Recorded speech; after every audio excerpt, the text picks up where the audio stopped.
All right. Hey, well, welcome everybody. Here we are back. We've actually got a room full now, right? Yes. I mean, it's not just you guys out there, but we got a room full. We have a little bit of an audience today. All right. Slamming the table just to start. Just to start. Yeah. We've got a surprise guest tonight that you've already met. Yes. You know. Yes. All right. But the live streamers they haven't met. I think they've met this person once before. Well, they have to make an appearance. I mean, they got to make an appearance. I was going to have her host the show, but everybody... so it's a she. What? I messed up. Oh, that's right, I messed up. But we all get calls for either the very beautiful Marissa or the very extraordinarily handsome Sam. So I had to say I'm sorry, but I'm going to have to wait until the end for the special guest star. Yes. So okay. All right. So anyway, other than that, you got any questions to start us off or anything? We do. All right. Well, hold up. Wait a minute. Before we do that, though, today, icon of the day. Demos, can you see that? There you okay. Go. Let me get it a little closer. All right. Now, that is a very, very simple icon to guess. Mm-hmm. I mean, come on. I mean, you know I know what it is, right? Okay. But for today, it has a special meaning. So, what I want you to do is, I want to see if my audience now, our audience, can name at least 3 other soldier saints of the Orthodox Church. Certainly Saint George slaying the dragon, right? Well, you gave it away for. Well, I'm gonna give him that one. That's a freebie. I'm gonna give him that one. But other than Saint George as one of the soldier saints, and I have this. I should have had it ready. I got this beautiful picture of one of the Greek fighter jets, and up on the underside is the icon of Saint George. Oh, really? Yep. So did that really come from Ionoros? What, this one? Yeah, because I saw it on the sticker on the back. I think somebody put a sticker. Oh, Ionoros is never going to have a little keepy cardboard. Yeah. No, okay. T comes in with Saint Demetrius. Saint Demetrius that's only one. Trench figured out it was Saint George before, yeah. But that was way too easy. There we go. Aaron, Saint Minas, Demetrios, and Theodore. Lee, very nicely done. All right. And impressive. Also, it's Veterans Day, so before you give your blessing to Trench, T, and Aaron, we should also say something for veterans. Yeah, so we have a quick prayer. I was looking for. There's a number of Orthodox prayers that we have for our soldiers. Certainly, we have a lot of memorial prayers, but this is a prayer that is directed to the soldier in combat. So I thought this was pretty nice. O Holy Master, Almighty Father, and Pre-Eternal God, who alone and made and directed all things, and who rises up quickly against the evil of the impious ones, and who by providence teaches, and I love this, the people's preservation of justice and the obliteration of the sword on the earth, meaning that soldiers are for peace. I love that. I love that line. Who condescended to raise up military columns to help the people, O God, and who commanded the forerunner John, saying to the soldiers coming to him in the desert, do not intimidate anyone and be content with your rages. We entreat you with compunction that you who gave the child David the power to defeat Goliath, and as thou condescended through Judas Maccabeus to seize victory from the arrogant pagans who will not call upon thy name, and that you also grant protection in righteousness and truth to these your servants against the enemies that rise up against them, and by your heavenly loving kindness strengthen them and grant them the might for the preservation of the faith and truth. For your name is holy now and forever to the ages of ages. Amen. So I thought that was a nice prayer for our soldiers who are still serving. I love these prayers that just really go into depth and give you the reason as to what the prayer is about, rather than just right. Mm-hmm. And we also got some others. Nicholas mentions Saint. I'm gonna butcher the pronunciations here, but Saint Yushakov, an admiral, and Saint Shmorel.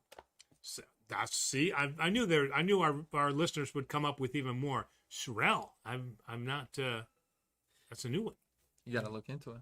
That's the one I've got to look into. All right. Oh, and I guess also what I need to do, I don't know if Demos, you're able to do this now, show them, but the question came up that and I'm getting to it right now. Let's see here. It is up on our website right now. It is Orthodox liturgical terms defined. And now that you're in the chance, then a lot of these, politikion, troparion, sticharia, all of those you're learning now. So I was remiss in actually answering this question, so I got on it and I did a little 3-page write-up on the most common terms: troparion, apolitikion, kontakion, theotokion, prokimenon, antiphon, sticharia, and megalanarion. I gotta read this. I wish I had this when I started. See, this is great right here. So see, Yeah. this is how I'm getting stuff done, because the readers will chime in and say, hey, what's the answer? And then I'm like, Right. oh well, I have it off the top of my head. So if you go to our website under education and then resources, you'll find it's not a position paper, but you'll Right. find the paper on there, and then also there'll be a link to the entire glossary of all musical terms, which is really Right. which is really kind of There's cool. a link to our resources page in the description right now. Well, what I like about all this is when you're in church during the liturgy or Orthros or whatever, you're reading out of the book, and it has, like Condacchio, Mecalinario, Right, so right. you read those before Tropario, so you read those and you're like, okay, like, what's this? Well, Now we have now some. is this. So really Beautiful. quick, I'm just going to answer a couple of quick things, and then we can get. So the tropario is just a general name for a hymn. So you can have an apolitikion tropario, a kontakion tropario. So it's just a generic term for a hymn, and then you have more specific terms. And so when you get down to now apolitikion, so the apolitikion is technically, it's 3 words. So it's apo, from, lio. So apoliso is to. Liso is like a lisi, like a solution, yeah. No, well, lisi is a solution, but also otan lisis kati, you loose it, you release it, yes, right? yes, You release it. yes. Okay, all right. And then it just has the ending, the tikos, like we would have. Oh man, I'm trying to think of when you make a verb like an adjective or something like that. So basically, it's to release from. So it's the dismissal hymn. So that's why it's sung at the end of the service, is because when you hear that, it's time to go. Yep. So that'll be the last thing that'll happen. All right. So typically that apolitikion will summarize the accomplishments of the particular saint or the feast, and it's sung as the dismissal hymn. The kontakion now is a Greek word that comes from a rod or a pole, because the kontakions were read off of a scroll. So they would roll it up, and then you would open this up, and you would read that. What that does is it gives you a little bit more detail specifically about what they did. The apolitikion is a little bit more general, Right. and whereas the kontakion, and I give you examples in this writing from St. Nicholas. I do his apolitikion, then I compare with the kontakion, so you can take a look at those. Okay? You want to take a guess what the theotokion is about? Theo is God. No, look at the word. Theotokion. Oh, Theotokos. That's Yeah, about yeah, right. yeah, So yeah. it's going to be about the Theotokos, right? And so then you'll have some others on there, but I wanted to talk about those 3 on the show because that was what the question was. So, like I said, education resources, and that'll be up there. And the link is in the description. And also a very big thank you to Diane, who gave us a $50 super chat. Oh, and Diane sent a lovely email to me saying, thank you for your service, and thank you to all veterans for their service, and with a wonderful veterans poster. So Diane, thank you very much for that. Thank you. And in fact, Terry, myself, and our special guest, unnamed, was enjoying the lovely jellies and jams that she provided. So I think we're almost out. Oh man, they were delicious. Well, So, the guy that does all the work. huh?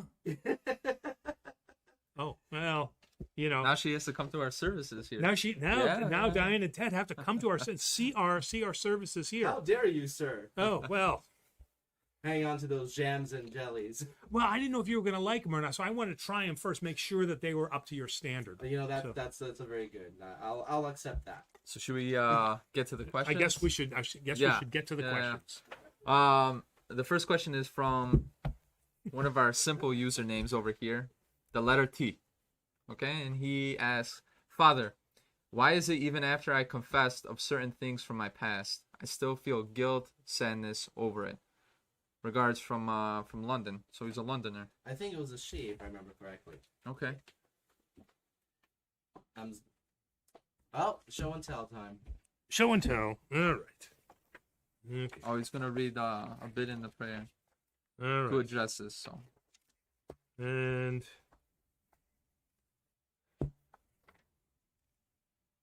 so this is such a common problem, Yep. about having remaining guilt after you have, and this is liso, right? Yep. Apoliso apotamartiasas, right? Okay. Yep. So I'm releasing you from your sins. I mean, I don't want to say I'm doing that, but Jesus Christ said that which you bind on earth is bound and is bound in heaven, and that which you loose on earth is loosed in heaven. Okay. So regardless of what Protestant theology says, we as Orthodox have seen that through the sacrament of confession, priests, because Jesus gave this to his apostles, and the apostles through laying on of hands and apostolic succession have given us as priests the ability, after the bishop gives us permission, you can't Right, you right, can't your just confession, go you have right to into be it. granted Right. that advia, right?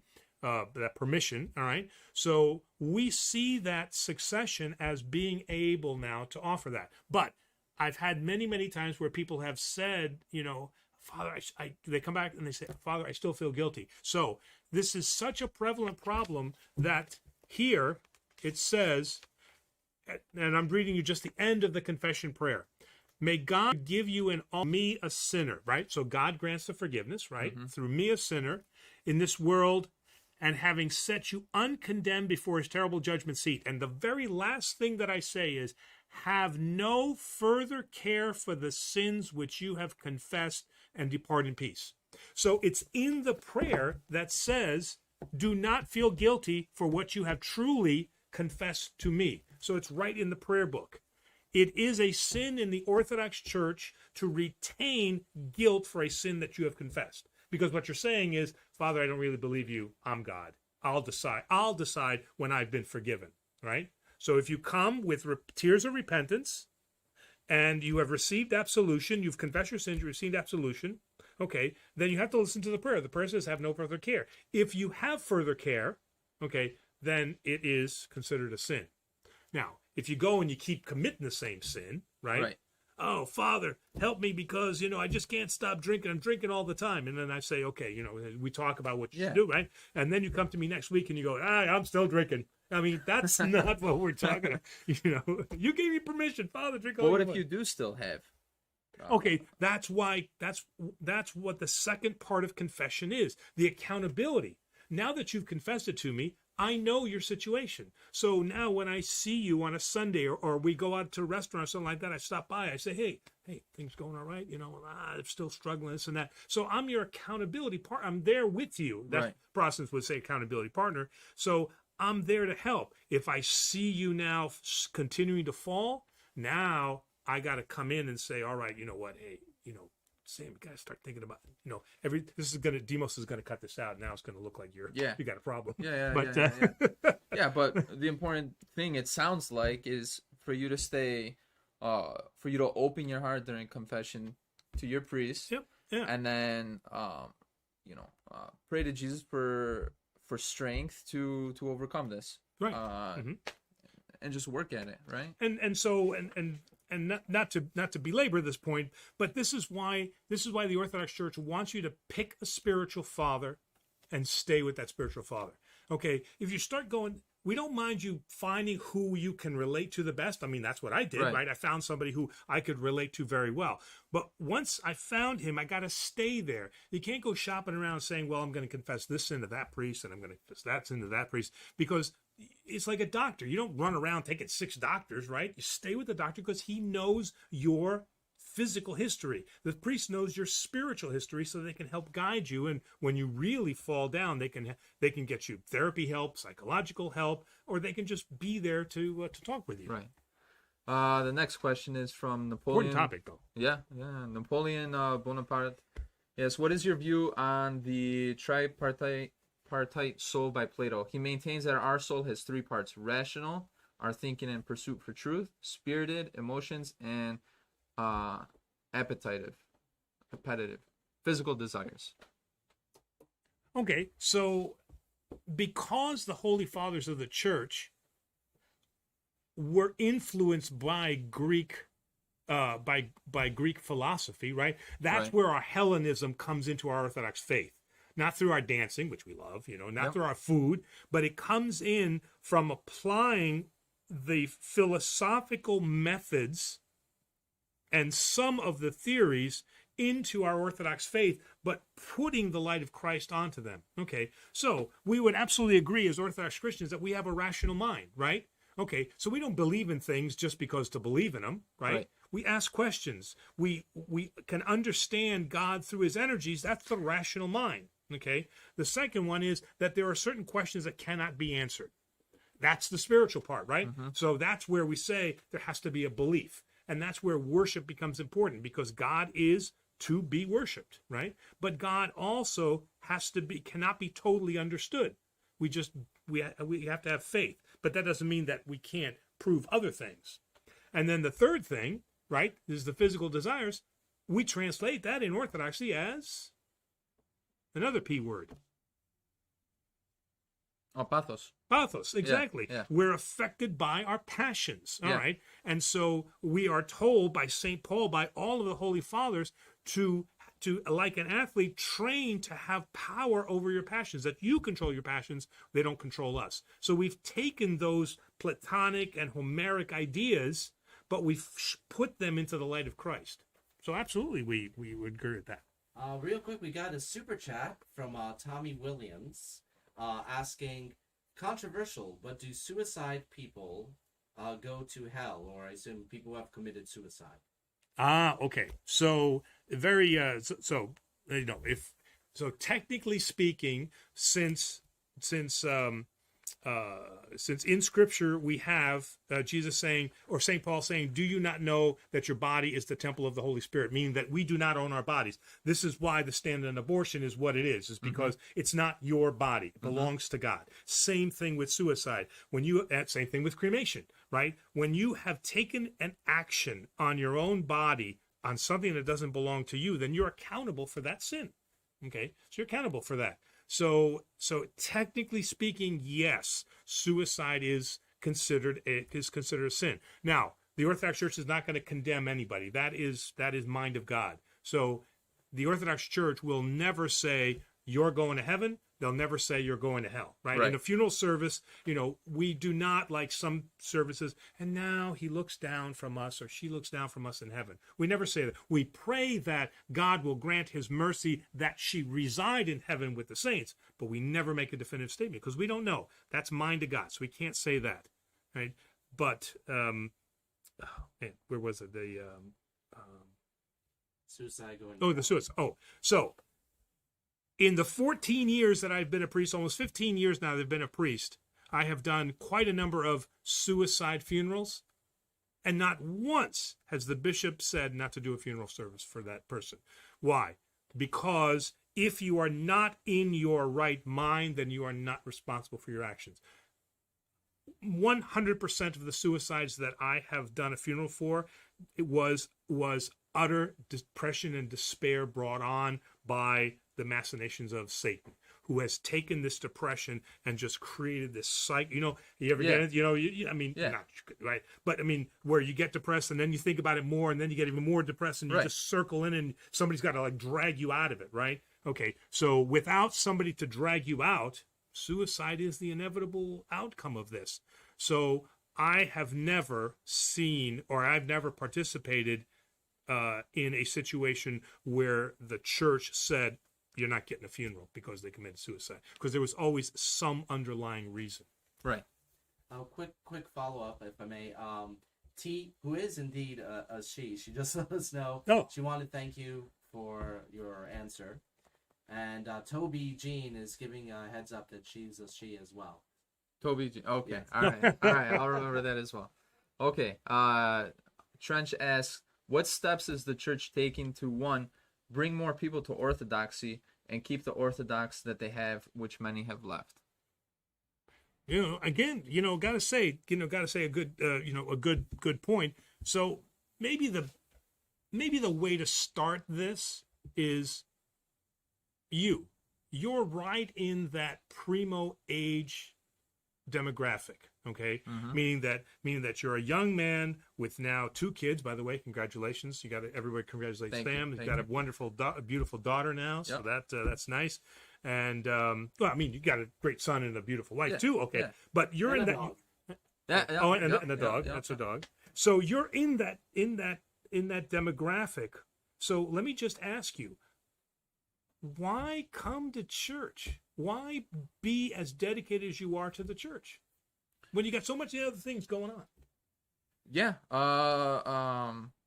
Life was, especially when I was younger, life was great. Friends, activities, hobbies, always having a good time. And then life got real. Certain things happened to me, and it really grounded me. Okay. Right. So All right. I was very passionate about many things. Going out, doing this. And The pathos, like we just said. the pathos, just like we said. I mean, when you're in your early 20s, I like to party, right? Right. So, I was Okay. always having a good time. But that love, the church, my whole life I thought, okay, the church is a building, Yeah. Okay. right? Right? The church is a building. Everyone in church, they do their own thing. I listen to the priest. I don't even understand what he's saying, Yeah. even though I speak Greek and English. Right. Right over my head. But there was something missing in my life, and my conscience just over time made me more and more aware of, that spiritual side that was missing. So it drew me to the church. I didn't know where else to go. Where am I going to go to? A bar for spiritual guidance. spiritual Right. guidance, So I went to the Spirit's guidance. right. That kind of spirit. But no, I went to the church. Again, kind of let people do their own thing and just focus on myself. I knew the significance of all the icones and the altar and the significance of the priest.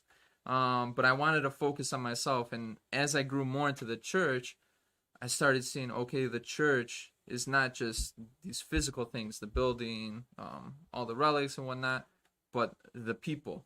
And that's and I'm going to put you on the spot here for just a second, but we're getting to the answer to this question, but when your uncle Tom, right? Right. Okay, when he passed away, there was no place, I believe, other than the church that you can truly see what an impact his life made. I mean, you remember what the church looked like. Right. For hours, this place was packed. There was lines running. Right. Okay, where else are you going to see that kind of love? I mean, to see, your uncle, you loved Right. him, your family loved him, but to see how much everybody else loved him, only the church can Only do at something the like church, that, right, right? You right. can't, what are you going to do? Get a bar, right? Right. Everybody come to the bar for that. No, Right. Come to no. the house. No. It was that was it where was you at the really church. saw. And really, it was, the light that Christ brought onto his people in the church, right? Mm. Sorry, Dima. See, we're getting passionate over Right. here. So how are we gonna? So how answer the question? How are we gonna bring people to the church? It's not going to be by banging on the tape. See, I'm not banging on the table and saying, "Come to church, because Right. like you said, and like I said when I was young, all over my head, I ain't Yep. come to church. What? Listen to priest bore me with all of his But stupid speeches. I had to put in the effort. The church was not there to entertain me, so I had to put in the effort and involve myself and search for the truth. And so, Right. so how is the church going to bring people? I think the way that we're doing it is we're doing it one person at a time. There's people that I meet with, that I go to the restaurants, that when we had the Goya function together, I invited you, I invited some of the other people to come, and we're just doing this one person at a time, and we just focus on the fact that it's not a building, and that was great what you said. It's not a building, it's people. It's the community. And when people come to this community, they really enjoy it. I mean, Right. Demos is another good example. He's not from here either, but he came. Both the living and the spiritual. And the spiritual, right? yeah. I'm here. I'm so jamless, but Right. I'm here. Yeah, you're so, yes, you're jamless. Well, So the next question is from Aaron88205. We know churches cannot be used for anything else after consecration. But if, let's say for safety reasons, the building was deemed unsafe, what happens to the relics in the altar? That's a good question. actually, and we can answer that question because at my parish in Flint, right, we moved out of our church and we built a brand new church. Okay, so you have a couple of options. Option number one is that you can bury the entire altar because it's been consecrated, so it can't be thrown in the dump, so to speak. Mm-hmm. So basically, what we did was that's exactly what we did. No, I'm sorry, I take that back. There was the option to bury it, but what we decided to do, what the people of the parish wanted to do, is they moved that to the next parish, to the next church. So we have a brand new church, but our altar with the relic is from the original church. Okay, so you can either move it to the new place, you can bury the altar, or you can have the relic removed, and then it can be given as a reliquary to either the new church or it can be gifted to another church. Trench's second question: shouldn't the Orthodox study Bible be rejected, since, as other priests stated, feels far too much like a piece of evangelical propaganda decked out in the trappings of orthodoxy, and presented by modern non-Orthodox biblical scholarship? Well, okay. Sumi's now I would have agreed with the first one. The first edition that came out was the New Testament only, and the commentary in that was not really up to task with what it should have been from the seminary. This revised version was edited by many of the people who were my professors at college, and very well known and renowned scholars. I've read the commentaries that are here at the bottom, and because they'll have a verse and they'll have a commentary at the bottom. I've read those. And I found those to be very consistent with the Orthodox faith. So I have not heard of any priests, Orthodox priests, that have rejected this as an evangelical text. I didn't really see that. So I guess I'd have to maybe if Trench could, because I'd be very interested. If Trench could direct me to an article that, or even a website that starts to talk about that, I think I could answer that better. Right. But I know the professors who did the editing on this, and they are very well respected, not only at our seminary, but among the scholarly community. Man, I'm getting a collection of books over here. All right. And Trench had a follow-up question. Would you say things are getting worse morally and spiritually as a whole in society? No, absolutely not. I think we're nowhere near where we were in the 20s. I mean, the 20s, it was a free-for-all. I mean, right? The 1920s? The 1920s. Oh, this place was a free-for-all, right? Am I going to do the old joke? Oh, you were there. Oh, yeah. That's right. I was there. I mean, we certainly had some moral deficiencies in the 20s. Okay. We certainly had in the Wild West, right? I mean, we had serious lawlessness there. I think every generation thinks that they're the worst, that Right. This is the worst time, right? And in fact, some of the things that Terry and I are saying are things that our parents said. Oh, darn kids, what are they doing? So I absolutely do. I do not absolutely do not see that we are any worse than what we have seen. Let's say in the 20s, in the late 1800s periods. We may do it in a different way now. We do it with technology rather than But no, I don't see us as being inconsistent with what we've seen in the past. Napoleon asks, if Adam wasn't lonely in the garden, would he, meaning God, still create Eve? If not, how would Adam reproduce? In a very sad way. Well, I'm not even going to make that joke. Not even going there. But God did say, it was God's words, it is not good for man to be alone, right? Okay. And from that standpoint, the whole concept of the Trinity involves being in communion. I mean, Bishop John Zizioulas wrote a whole book on being in communion. God himself, and that's the difference between the Judaic God and the Christian God. They're the same one God, but he is not a single transcendent God. He now exists in three persons, because how can we emulate the love of God if God is a single person? Then he's a narcissist, right? Because he's basically loving himself. But what we have is this beautiful relationship that you have God the Father, the Son, and then the Holy Spirit, who are constantly operating in unison with one another, and they're constantly communicating to one another. That's the beauty of the Trinity. Okay, so if that is the Trinitarian model, and God says, let us, right? Yep. Let us create man in our image and likeness, then he needs to have a mate. He needs to have somebody who stands in opposition with him and talks with him, right? Because there's no way to express love from just yourself, right? Right. If I may ask a question, was that, not to be silly, but was there reproduction in the Garden of Eden? Well, they never got to that point for us to find out. Yeah. Right? I mean, reproduction, I assume, would be something that is meant, to propagate a species, and therefore death would be an aspect of that cycle, perhaps. Well, not necessarily, right? I mean, well, I guess we don't know what would have happened. Right. It's an interesting consideration. Right. Yeah. So I don't think we can really speculate on that, because they messed it up before they could actually get their groove on. We needed some more nice chapters. Yes. Peaceful.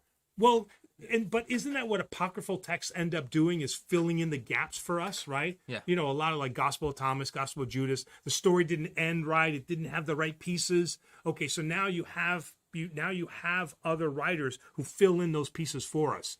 We have to know what Jesus did as a kid, right? So now we have the infancy gospels of Jesus, who tell us about the bird that he resurrected and how he was a naughty kid and all that, right? Because we got to have that. But you can't turn the Bible into a franchise and keep adding something just to make yourself feel better. Well, true. Although Orthodoxy hasn't closed the canon of the Bible yet, right? Because there is still human history to be written, and there is God's intervention in or his his intervention into our history. So Orthodoxy has not closed the Bible yet. So that's a positive thought. I think that more people should right themselves to. What is the great line from the Great Magnolia Hotel? What was that? The Great Magnolia? What? The Indian hotel, the one with Judi Dench. Oh, the Greatest Hotel, the Magnolia, something. Yeah, I haven't seen it. No, I don't remember. Terry, what was the name of the movie? The Greatest Hotel, something. And in that, the hotel manager, this young Indian guy, he says, it will all work out in the end. And if it hasn't worked out, it's not the end.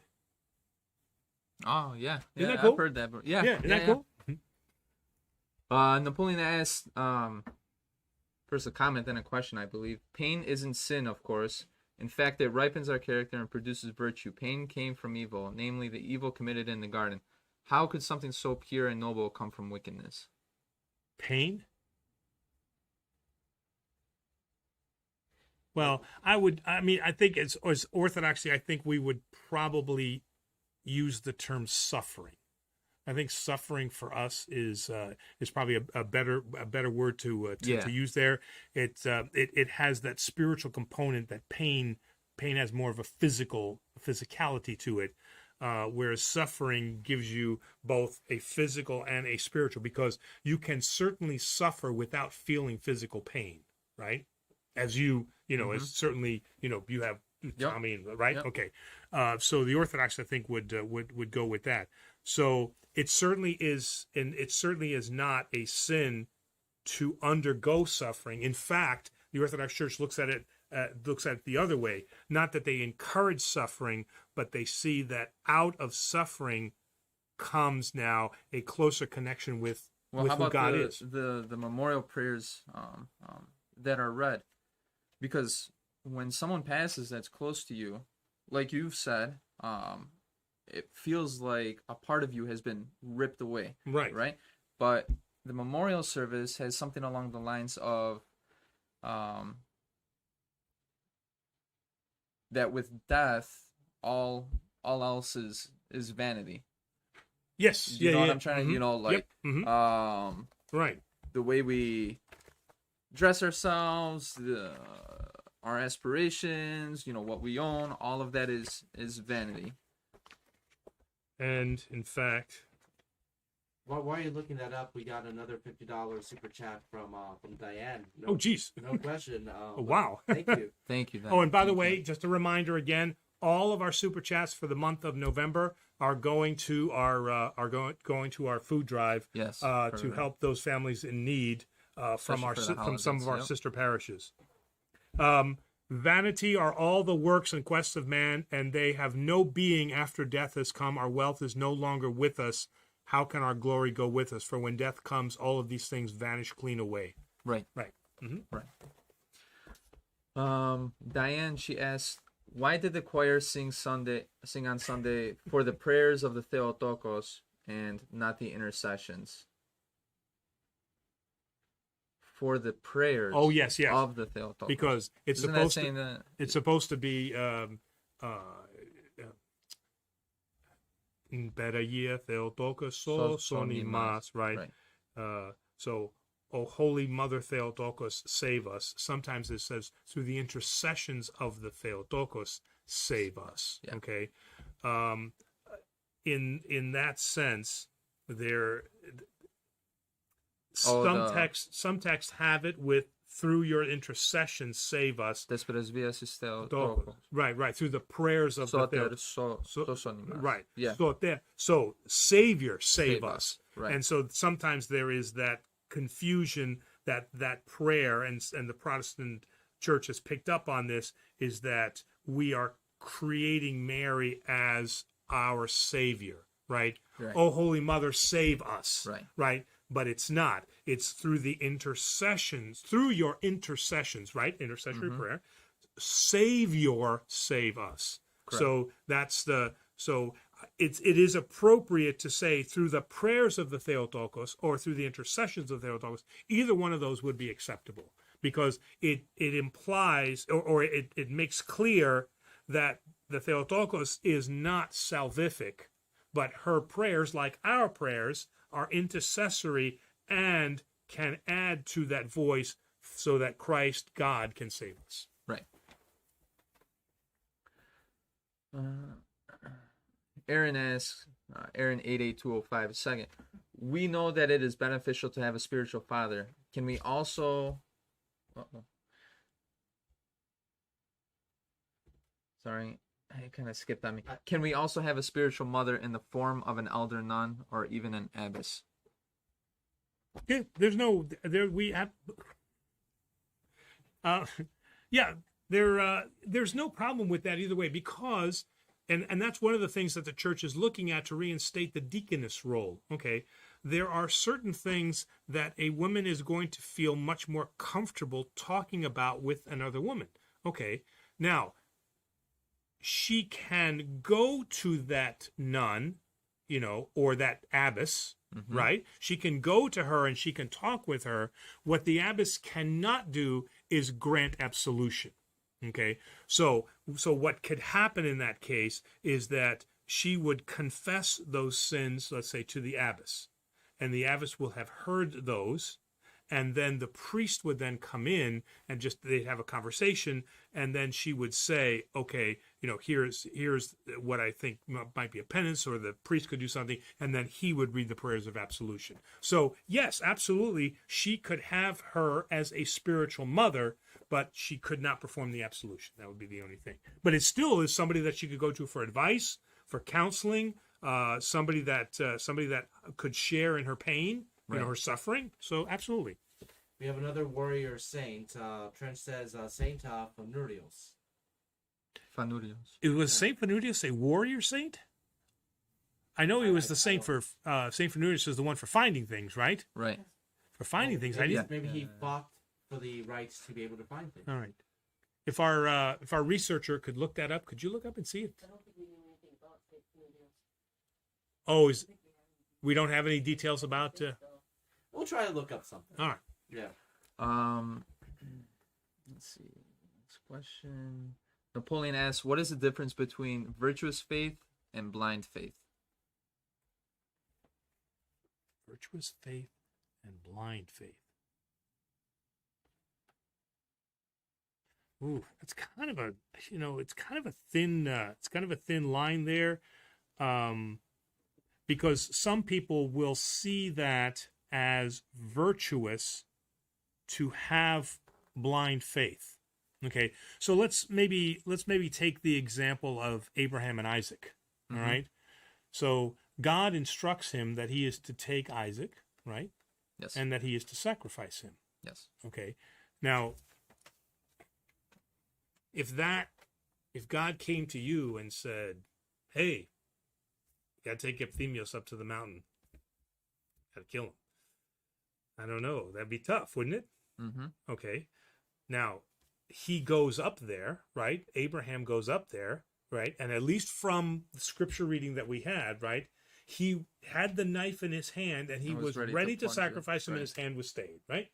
Okay, so that could be described as an absolutely blind faith, because he was blinded to now the suffering that he would endure to see his child dead, right? Mhm. Okay. But at the same time, we could count that as virtuous, and that's what it was counted virtuous, right? That God recognized his faith, his absolute total commitment to God, and for the virtue of that faith, he stayed his hand.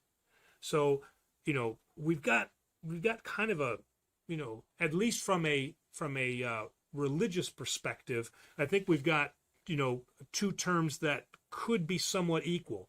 That he exhibited a blind faith, knowing that he was blinded to what the consequences would be, but he had faith, and God counted that as righteous or virtuous, and then stayed the hand. Now, in a secular sense, it's a little bit more difficult, because if I were to say to you, you have blind faith that Demos is gonna save you, we don't know if he's got the ability to save you. What I mean is, let's say you were mountain climbing. Let's use an Right. example. You're mountain climbing, right? Okay, and Demos tells you, "I'm an expert mountain climber. I know exactly what I'm doing. I know how to use all of these tools," right? And all of a sudden, there you are hanging off the side of the mountain, and then you say, "Demos, what should I do next?" And he says, "Do Change this." his will, please. This, yeah. Change his will. All right. Okay. You do it. That's a blind faith. It doesn't come from him being virtuous, Right. because you don't even know. And that blind faith may end up costing you your life. Okay. Right. So in a secular sense, we would make that distinction. But in the religious sense, I don't think that we would make that distinction, because you are believing in something that you totally don't know. And also the difference is that Abraham was told directly by God, and with this mountain climbing, Demos is telling me. Is telling you, and not God right. is telling me, hey, trust Demos. Then it'd be like something. Then it'd be something different. Right. And But, to have blind faith in that, right, Right. is to trust in something that you don't know. But Abraham knew who God was and trusted, and that faith was counted as virtuous. Right. Are we going to talk about the upcoming mountain climbing event? Yes. Yeah. Yeah. Yes. Yep. So I'll be making the kilted priest will be making a mount tartan priest. The tartan priest will be making a mountain climbing video where I will And let me just fall say, off the cliff. let me just say, if God did say, go mountain climb with Demo, he knows everything. I myself would not be able to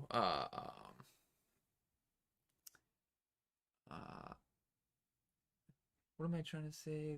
All I know is that there's a spiritual being that shows up and tells you that I know how to mountain climb. I can't Probably not God. I can't decipher, I can't tell the difference between it being God or being at the devil. Okay, right, you right, know? right. And so I wouldn't go mountain climbing.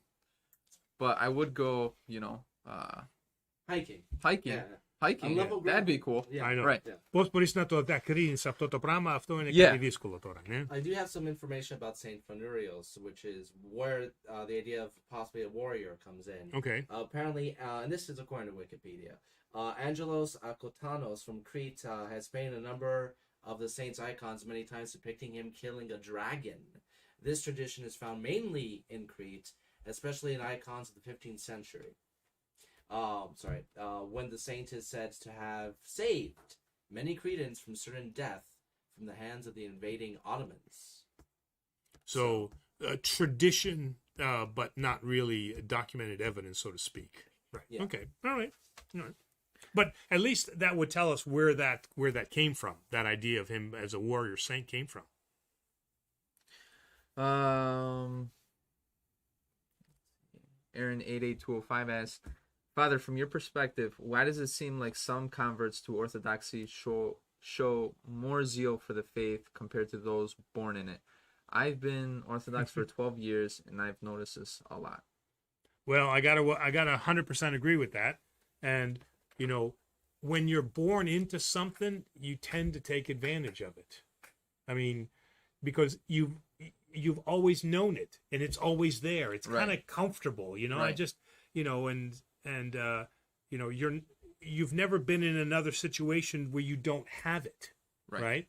Okay. Whereas if you get into it at a later point in your life, it's something new, it's exciting, and Well, I want to go like.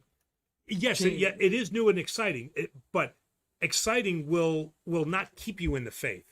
Yeah. So at least what I see that keeps people who are not cradle Orthodox, what I see that keeps them in the faith is that it's something that you talked about earlier. There's a fullness there that they don't get from, let's say, a Protestant expression or a non-denominational expression. There are things that are missing. And once they see the beauty of the church, once they see the ancient history of the liturgy, that the hymns are the same that are being sung 1,700 years ago, those types of things they get excited about that, but those are the things that get them to stay. When they discover that our theology is actually rich and deep, right? And it's not shallow level theology. So those are things that keep. Can I comment that it's what feeds them?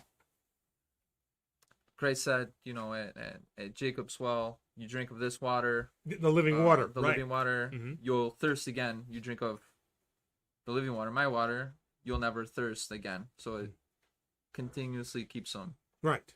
fed and quenched, right? And we don't, as cradle born Greek Orthodox, we don't continue to feed at that. We don't continue to drink at that well. We get older and we're like, yeah, I'm good. Like if I ask, hey, does anybody want to do adult Bible study? The typical answer for cradle Orthodox is, yeah, I'm good. Yeah. It's all good. I know enough, right? Come to church, it'll all be good. Whereas cradle Orthodox is interested. They want to know. Non-cradle. Non-cradle Orthodox. They absolutely want to know. Explain this to me, right? That's what I saw when I got married. I mean, Terry was asking me all these questions. I'm like, I don't know. Go ask my mom. And still does. And still does, right? Still does, right. We have a super chat from Diane again. Thank you, Diane.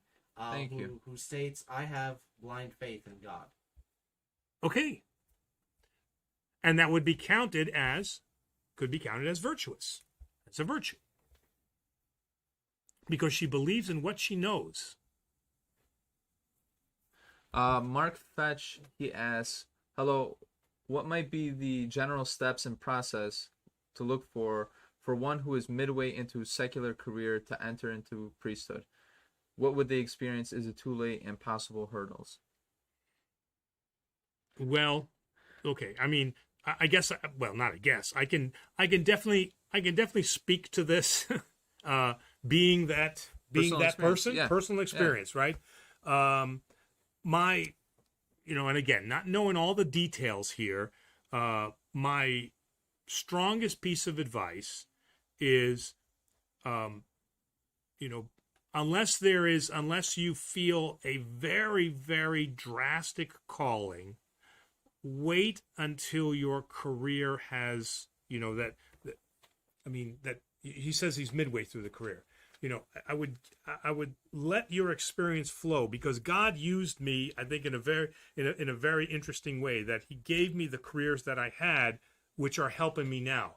So my advice would be to stay with your career, and to a point that either you have fulfilled what you've had to do, or that calling becomes so passionate that you have to answer that call.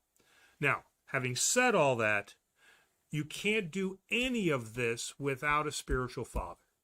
Okay? You cannot heal thyself. You can't know whether you want to be a priest or not. I'm sorry. You can't know that. People are going to argue and they're going to, no, I knew I was a priest. Okay. That spiritual father will know if you are ready, just like mine did, right? Because one, not only was I not ready, but I didn't even know that I wanted to be ready. So that spiritual father is able to bring those qualities out. And also that spiritual father is able to tell you those qualities that are not going to serve you well. Okay. Right. Not being patient, yelling all the time, thinking everybody's stupid, being tactful. So he saw how I was coming out of the military, and we can be kind of, and he said, those characteristics have to be softened a little bit, because so I'd say those two things. The other thing I say from a personal standpoint is, if you want to take on priesthood, then you better do it for the reason of suffering, because you're not going to do it for the reasons of glory. I mean, especially in a Greek Orthodox church. I'm not going to speak for Romanians or Russians, okay, but for a Greek Orthodox church, okay, this is not a profession that you're going to get thank yous. You're going to get people that say, oh, Father, right? We love what you're doing, until you do something wrong. Then, Father, why are you doing that? And let me tell you how to do that. So you have to be able to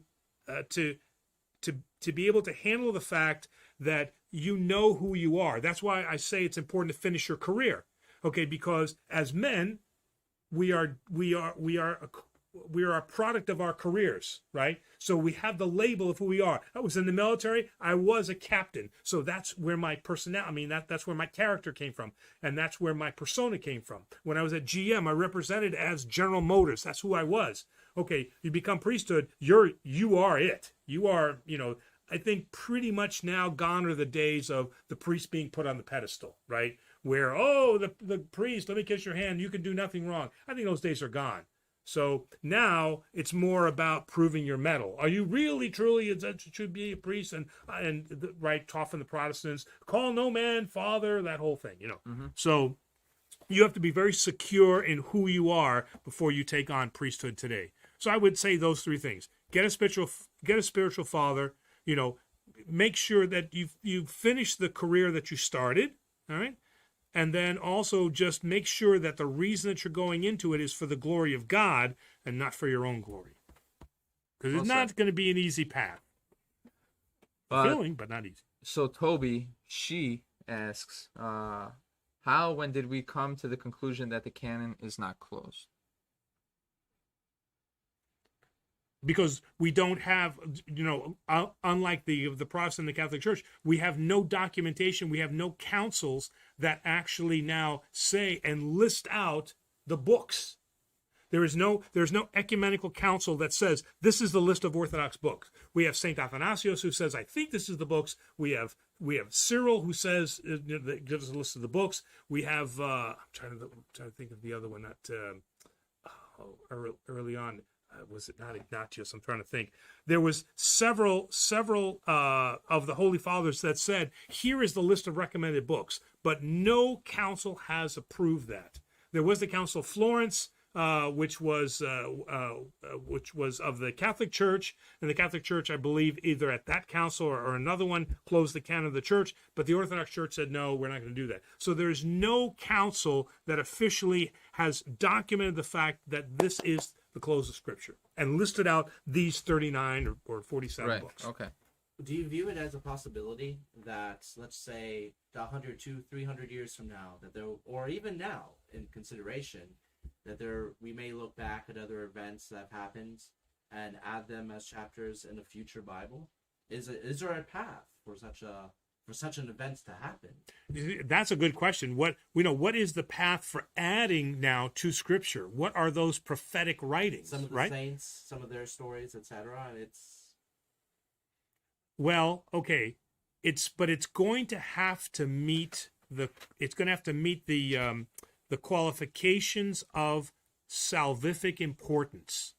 So, what has this saint said that can add to what is required for salvation? That has not been already said. That would be the very difficult part, right?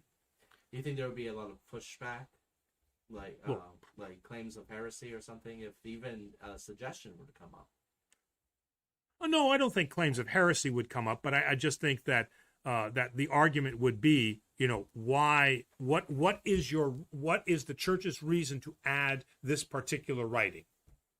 What does it add in terms of salvation? Is it a first person source, right? Because again, the requirement originally had to be a first person witness to Christ, or it had to be a second person witness, like Mark recorded from, I always forget, St. Peter. Was it Mark recorded from St. Peter? I'm thinking. So that's why Mark's book was allowed. All right, and then obviously anything written by Peter or written by John were first person to Christ, and then the third thing being that it had to be of salvific nature. It had to help me understand what I need to do to be saved.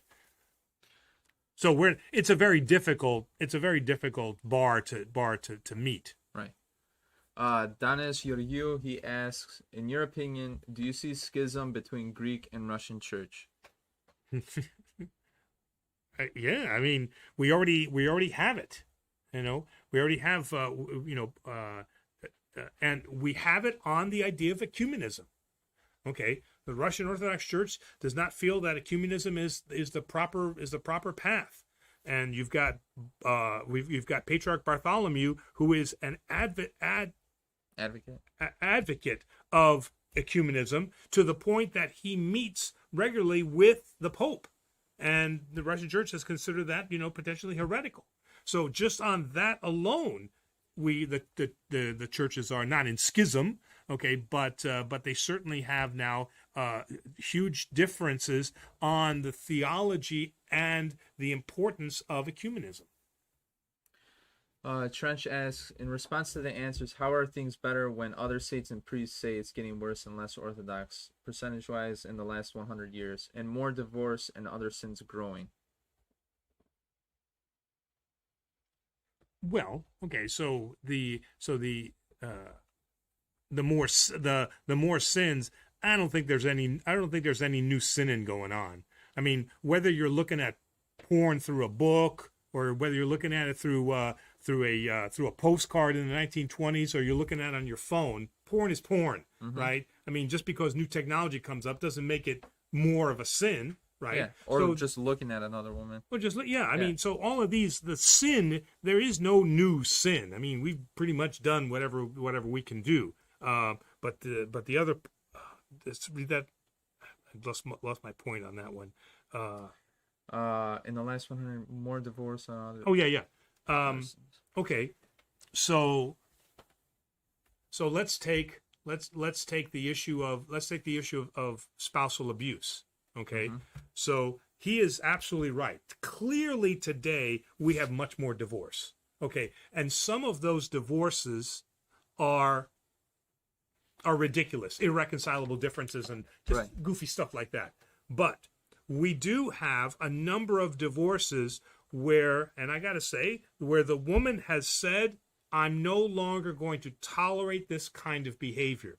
Whereas in the 30s, the 40s, and the 50s, and I know this not personally myself, but I know this because older parishioners have told me this, that in the 30s, the 40s, the 50s, they lived in an atmosphere of abuse. And they wanted to get divorced, right? But that was the lifestyle was also very hard. Was very hard, and it was a what's the word I'm looking for? It was not a blot to do that, but not a blemish, something. Ugh. Yeah, right. It was a taboo now for them now to be a divorced woman. What were they going to do in the 30s, right? Now, Right. have a sort of career, have kids, this Right. and that. And the law was mostly on the man's side. Okay, one, they weren't going to be believed.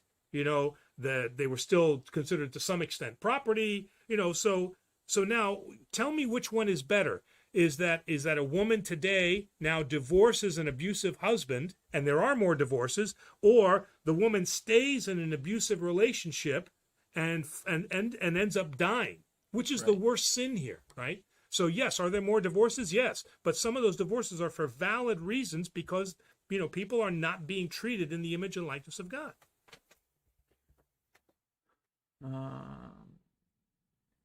We have a follow-up real quick from David Braun, who says, I think there was a canon also by St. Gregory of Nicaea, as well as a supposed canon of, I'm mispronouncing this, Laodicea. Laodicea. Laodicea, of questioned authenticity. That was reportedly in the canons of Quininsextine, Yes, or the the Penthecti. Penthecti Council. I assume this is in response to the canonicity of the Bible. Yes, but I don't think that. I mean, we can look those up, but it is my understanding that none of those councils listed all of the books of the canonically closed Bible. We'll look into it. And Trench also says that the Bible is banned by 52 countries.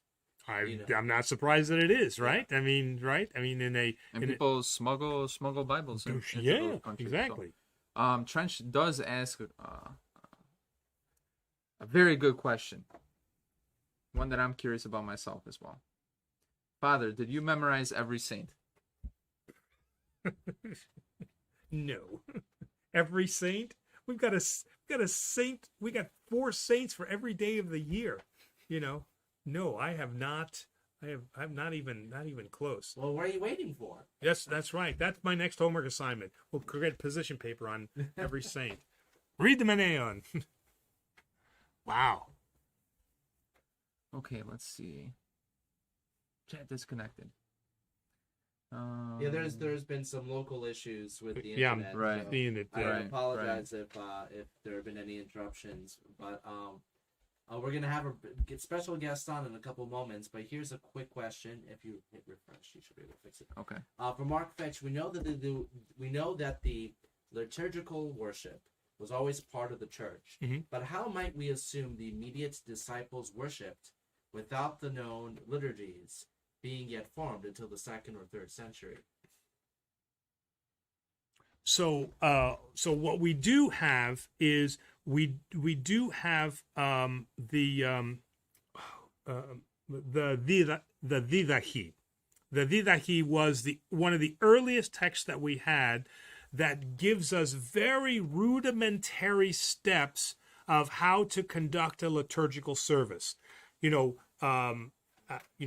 in the order of how, and it wasn't called a liturgy at that time, but how things were done, so that you would come and you would have bread, and then you would have then water that was added to a wine, and that the agape fest was not supposed to be overly, not supposed to imbibe too much with wine. So in very early documents, and again, these Didache was, I believe, a second century document that outlined not the rubrics of a liturgy, but the steps that had to be completed for certain things like the agape meal, and like the beginning phases of the Eucharist. So we did have those. We have some things from the Shepherd of Hermas, which is not necessarily canonical, but it does give us an idea of certain things that were supposed to be done in some type of doxy or some type of order. So even though we didn't really have a liturgical structure until probably the 3rd century, we at least had instructions on things that we were supposed to do when we gathered together for those early agape meals. So Father, we got a couple super chats. Another from Diane. She says, "Dear Father Angelo, we love you lots. Have a blessed Veterans Day." Oh, thank you very much, Diane. I appreciate that. And Hoo-ah! And the other super chat is from Toby. Yes, I can't read that. I can't read that. Do you know how to read Gaelic? Oh, I gotta get Oh man! Do you know how to read?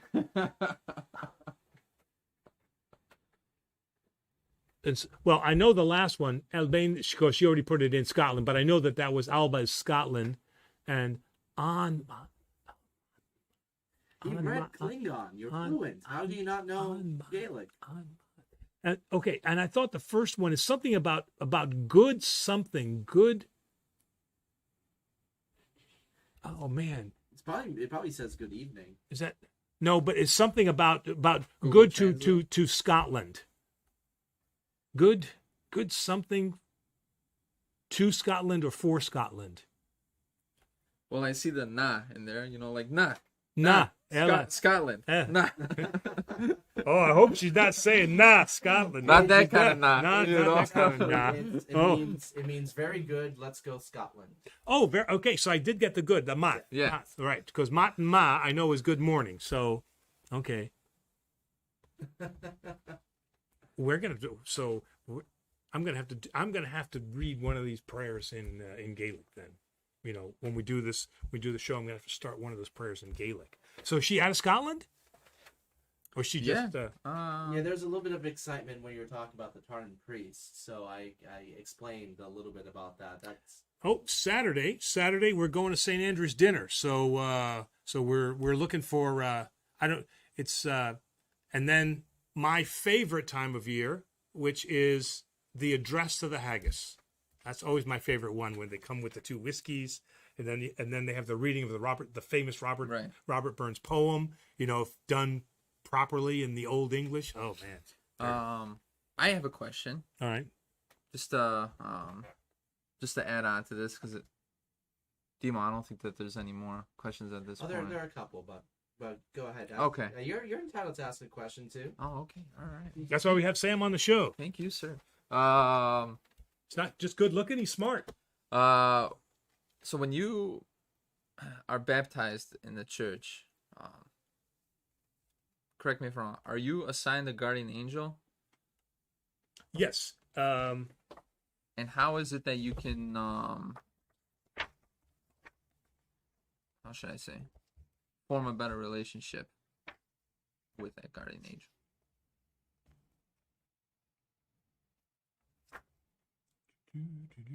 At least it's something you have the right book in front of you. Yes, that's right. Yeah. Okay. After the exorcism prayers in the back of the church, right? Okay. So open the eyes of her understanding, so that the illumination of your gospel may dawn upon her, and grant unto him a shining angel to deliver him, her from every plot directed against him, her by the adversary, and from every evil encounter with the devil, and from noonday demons, and from evil dreams. So it is at the narthex where you assign the guardian angel. Okay, now, so that's now.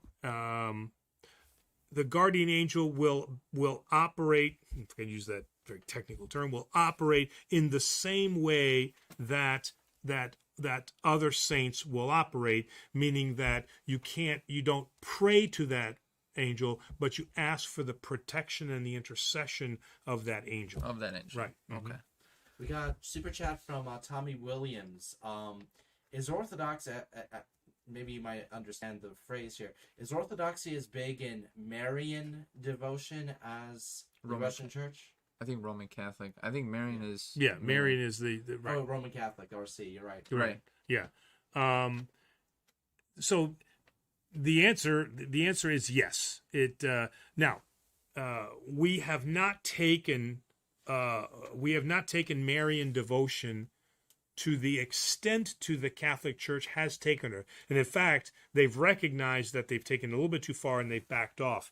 They took Marian devotion to the point that they referred to her as the co-mediatrix, meaning that she mediated in our salvation with Christ.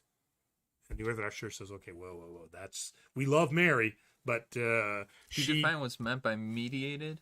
So the person so Jesus Christ is the only mediator of our salvation. Oh, okay. Meaning he is the only one that can save us. What the Catholic Church says is that the Virgin Mary is a co-mediatrix. She also is part of our salvation. Where we are at the point where the Theotokos gives intercessory prayers, which is the same thing that any one of us can do or any of the saints can do. We feel that she has a prominent position because she is the Theotokos. She is the mother of God. So she has a preeminent position there, but she has no more power strength than we do. So we don't want her to lose her mortality. She is one of us. We are not Jesus, right? Mm-hmm. Okay. Although some people sometimes they say, "Oh man, I think I'm Jesus." No. So we are not God, but in the Theotokos we have now that example of now what we can become, because her body was assumed. So she's the first mortal to receive her heavenly reward. I thought that the Catholic Church was not anymore referring to. Yeah, right. So they backed off.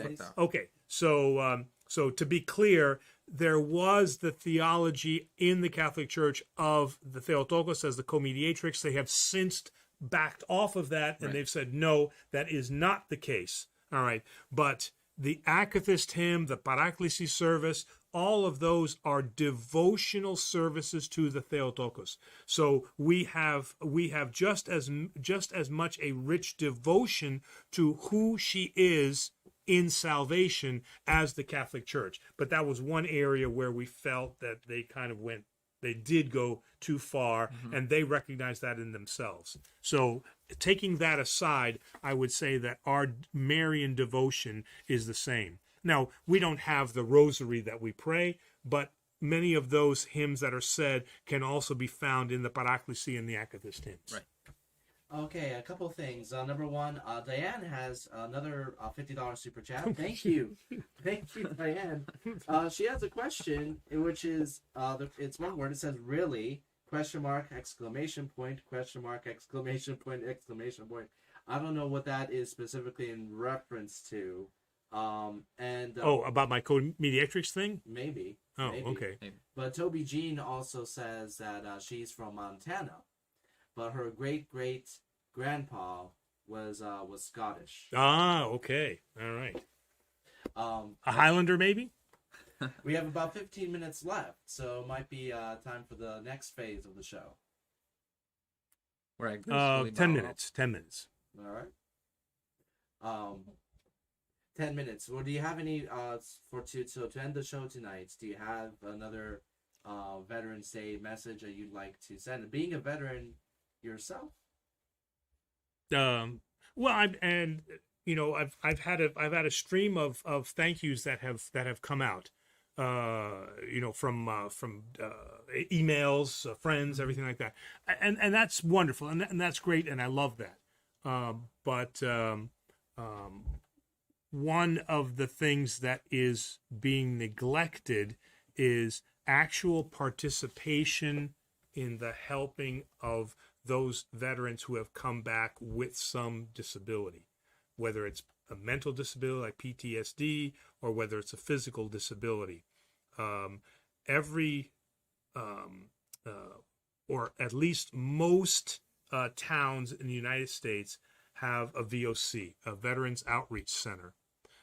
What I think is much more valuable than the thank you is that we seek out those VOCs and we see what it is that we can do to help.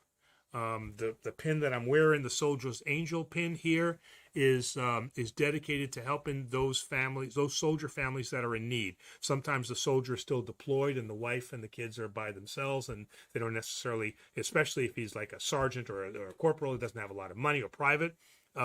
So the most important thing I think that you can do for Veterans Day is not just to look at it as a day. Say thank you on that day. That's a wonderful thing. It's much appreciated.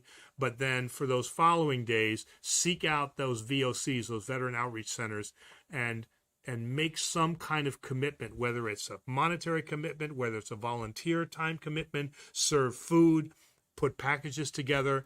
One of the charities that we are given to during this November is going to be to our local Veterans Outreach Center here. So action, prayers are important, but action is equally important, right? Because what's the triangle, right? The triangle is, Demos? What's the triangle? Oh, well, the Holy Trinity. Yes. But you put it up on the website, for Pete's sake. It's the fasting thing.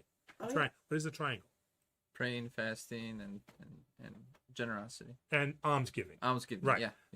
So fasting's important, prayer is important, but almsgiving is the one that is a lot of times neglected, is because we don't reach out. And that's why I'm very happy to see that the box that we had out in the church is now full. So I've got to empty that box, make that delivery, and we're going to start again. So remember, for the month of November, all of our donations are going to those three charities plus veterans. And those people that are watching that are parishioners, don't forget to bring your food and supplies and all of those things that are going to go. So it's not just about money, but it's also about then giving food and everything like that. And I do thank some of our listeners who have actually mailed stuff to us. They've mailed food packages to us, which is awesome. Very, very cool. So Trench has a statement that I thought was kind of interesting. He says, "Mother of God sounds like a stretch, but Mother of Christ sounds more proper. Since being a mother of God before the creation, it sounds like." Actually, that was debated in that was debated in the oh jeez, thank goodness I have this here. All right. 1 second here. So in the meantime, Sam, do you have any big Thanksgiving plans? Spending it with family. So there you go. And taking care of two little ones. That's all I can say. It's spending a Thanksgiving with a 1 month-year-old by that point. I think almost two. Almost two. Almost two. So I've been getting sleep. I don't have the baggy eyes anymore. Coffee has made a strong comeback into my life, and yeah. Yeah. We had a researcher came through. So the can't keep this council straight. The Council of Ephesus convened in Ephesus by Theodosius in an effort to attain consensus in the church regarding Christendom. The condemning of Nestorius, who held that the Virgin Mary be called Christotokos, the Christ bearer, but not Theotokos, the God bearer. Okay, and it would be right now beyond I think beyond the timing that we have in the show to go into the details, but it was this exact point. The Council of Ephesus. Council of Ephesus was decided because this was a huge point that was being made, that her rightful name is the bearer of Christ the Savior, the Messiah, not now the Mother of God, because that was exactly what Trench was talking about. Was the issue is, how can now the finite contain the infinite, right? How can you give birth to the infinite? All right. Well, how was the infinite be able to take a finite form? Or take a finite form? How was God was able to be born into this world? Right? And I remember reading that and talking about that in seminary. So maybe what we'll have to do is kind of condense that and then give that as a starter for our next week's show. All right, as part of our transition, first off, we have one last super chat from Diane, who says, Kalanamas. Kalinixtamas? No, Kalanamas. Okay. Naimeste kala, right? Naimeste kala. Okay. Yeah. Kala naimeste, like you said. Yeah. Yeah. Okay. Well, thank you very much. Thank you. You weren't expecting me to read that in Greek. I was not. I was like, okay. Who's your tutor? My tutor? Yeah, I wonder who your tutor is. It's unfortunately I cannot publicly reveal my tutor. You're still the man behind the camera. They're under witness protection. Yes. Oh, okay. Yeah, All right. yeah. All right. So, well, I think it's time for our mystery guest to you got to come and say hello, because why don't I gracefully bow out of this one, and so our guest can take a proper seat. No, because she always gets high, right? We get good ratings when she's on, right? Yeah. You have to now. Put on the spot. You knew this was a possibility. That's right. Okay. He doesn't always tell the truth. Well, there's a rousing endorsement. My son doesn't always tell the truth. Well, so we found the new motto for our channel. The priest doesn't always tell the truth. Thank you very much. I really appreciate that. So the last time you were on the show, we were actually at my childhood home, right? Oh, yes, that's right. That's right. Okay. And now here it is. You've made the trip all the way here to meet now our community that's here, right? Yes. Okay. Very happy to do it too. All right. And so are you going to be ready now for well, first off, you're going to go to the St. Andrew's dinner with us on Saturday, so that'll be the first thing. So you can get the Scottish on and see both of us in our kilt. Okay. Did you bring your kilt? No. No kilt. Okay. All right. And then on Sunday, then you'll get to meet the entire parish. Yes, which I'm looking forward to. Mm-hmm.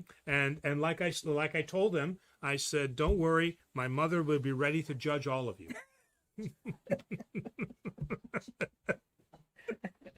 I should really disown him. We got a question from Trench. No, this isn't Marissa. It's father's mother. Oh. Oh, poor Marissa.